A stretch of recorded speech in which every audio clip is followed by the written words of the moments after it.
they would just go on vacations and stuff like that. Okay. Uh, Now, all the extra stuff, it came like later. Later. Okay. So when you say they went on vacation, are you saying they went for their vacation? They went to the court or actual vacation? Hold on, one quick. So like they would take a spiritual They would take a vacation, like they spiritual would leave, vacation. yeah, like they would leave their body Mm-hmm. and you know, like go on a spiritual vacation. Okay, go on a spiritual vacation. Yeah. And another one of predictions that you had mentioned was that, Muslims would take over America and, we would be running the White House. Or he said the Jamaat would be running the White House.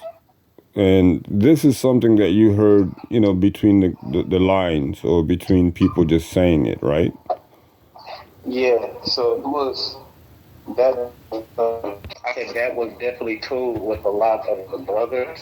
Okay. They mentioned that a whole lot, saying that you know that he said so during Bush would be the last president, and you know that all the Muslims would be you know praying in the White House, calling the line in the White House and stuff like that, Okay. and I was like wow, like then it was like okay, well you believe it or not. Okay. And you went along, basically, you all knew what had happened to your home, and you had already been questioning also as to why this 10%. You were hearing these alleged capacities that he had, but you were questioning them. Despite this, you still went along with, meetings or gathering or whatever the case may be. You still went along. And I think, from what I'm gathering, you're saying like, your mother, rahmatullahi alayha, was encouraging you, to be around Muslims and to study hadith and to be, loving and caring. So you didn't really, openly discuss Sheikh Jilani at home. You didn't really openly discuss Jamaat business at home, right? No. Okay. So from that point on, when is it that you decided to say anything about it? At what point did you, tell your family, or at what point, did any member come across to where you were like, okay, I'm not doing this anymore? Did you openly ever profess the fact that you didn't? And if so, when did that happen? Didn't start until after 2017. Okay, 2017. So that's um and what happened in 2017 that made that begin? What took place? Well, no, the conversation didn't start it because that's when I started talking to my mother, about it, and you know, uh, and she was okay with it, She wasn't thinking anything bad, you know. Make sure you pray always, And I said my mother always told me, to follow the sunnah, make sure I pray, make sure I stay on everything. But she never said anything bad to me about anything. So, it was always good stuff. So, she never put me down about, the way I was feeling or talking about, you know. So, I just kept it at that time. It was just like something that I was going through because I didn't see, you know, the point of following that because after I made a dua asking Allah to remove me if this is not correct, I started seeing more, and I'm like, no, this stuff is wrong. No, this stuff is wrong. So, I just started distancing myself. So And and I don't mean to cut you off, but from 2000 to 2017, you were still going along with everything? no. Right, it cut When off before 2000, that. Mm-hmm. so in total, 2016 was when, I was up in South Carolina, and I felt like someone was going to kill me. And All right. then 2017, Mm-hmm. completely, I was, You not expunged it. doing anything. I didn't go to functions and was talking to people and stuff like that. I just started working more, taking care of my family, because around this time my son was born, you know, so I just didn't really do anything. So the only time I would go to like South Carolina and everything was to see my family. Let's see. I wasn't going there to do anything otherwise. Mm. So like sometimes I would be riding with my brothers, and they want to go pray.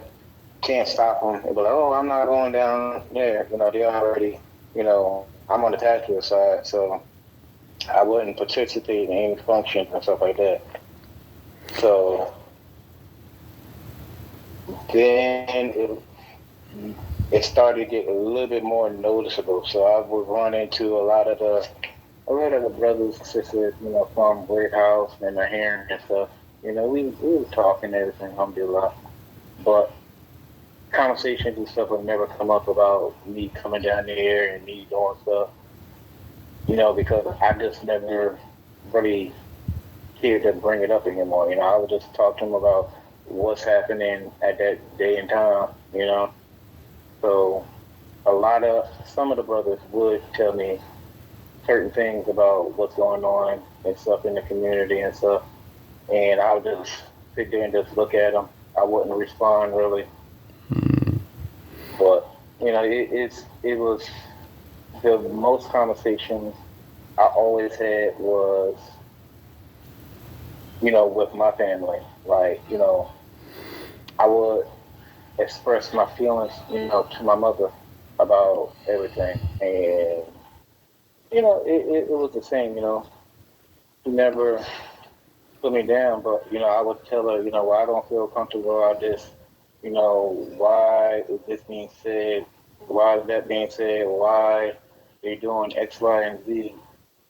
And it was a lot of things that was happening back to back to back to back, and it was like it never sat with me to stay quiet about it. Mm. The women's retreat, they talking about confessing your sins.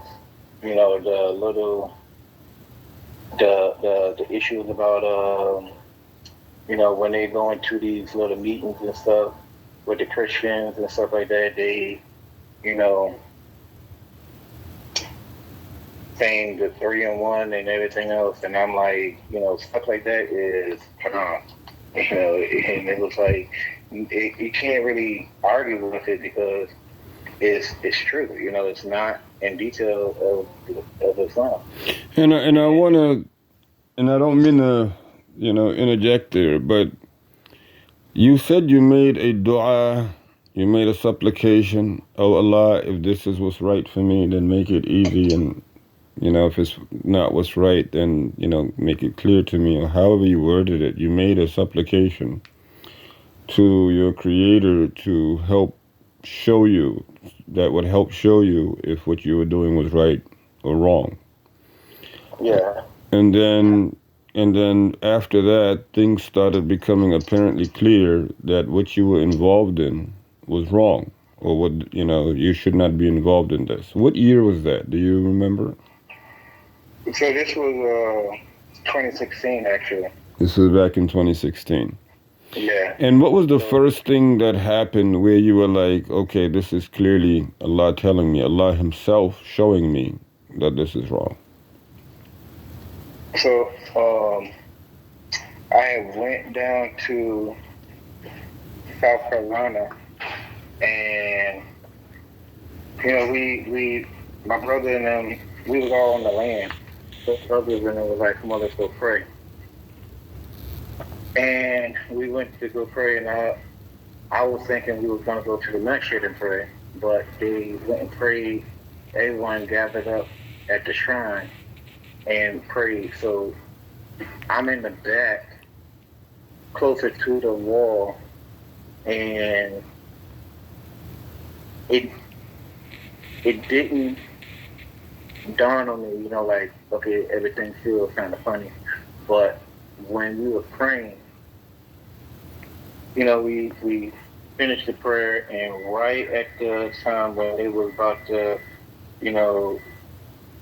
do the salams and daroods and everything, and give the salawats to Sheikh Delani. Once they said that, it was like I felt like it was like I said 3 executioners, like at my heart, my neck, and my back was about to stab me. It was like everything just flashed, and it was like I see him, And just there were, and I don't mean to make light of it, but considering the fact that you heard that he fights demons, did it ever occur to you that those could have been demons? Like, this is what he's been fighting. Did that ever occur to you? Or, I mean, what did they seem like? Mm-hmm. At that moment, no, it didn't. It didn't dawn on me. It didn't dawn on you. Mm-hmm. Yeah, because it was like I was thinking, maybe this is a punishment from Allah. That's where my head went directly at. Maybe this is a punishment from Allah. If I continue, maybe I was going to get punished directly at that moment. And this was the first experience that you had after you made the dua. Am I correct in that assessment? No, this is before I made the dua. This was before you made the dua. Okay. Yeah. So go ahead. After you made the dua, what was the first experience that you had that practically, because this is probably what made you make the dua. Like, what is this, right? Yeah. So when this happened, I stayed confused for like a couple of weeks. Okay. And then a brother that I'm real close with, he noticed it and started asking me what was going on, what was wrong. So, what did he notice? I'm sorry. He just noticed that you were a little off, or what did he notice? Yeah, he noticed that I was off. I wasn't being myself. Okay. So for those 2 weeks, I was not myself. Mm-hmm. I was just like not really being myself. I wasn't talking as much as I used to be. Okay. And I wasn't the happy-go-lucky person I was. So he was like, he kept pushing and pushing and pushing. So he was like, nah, something happened. Like, what happened? What happened? The first thing he said, he was like, something had to happen when you went to South Carolina. So that made me, open up and start telling him. And the first thing he said to me, he was like, well, you need to go ask somebody. You need to go talk about it. And then he was like, well, let's go to Abdul Haq and talk to him. Okay.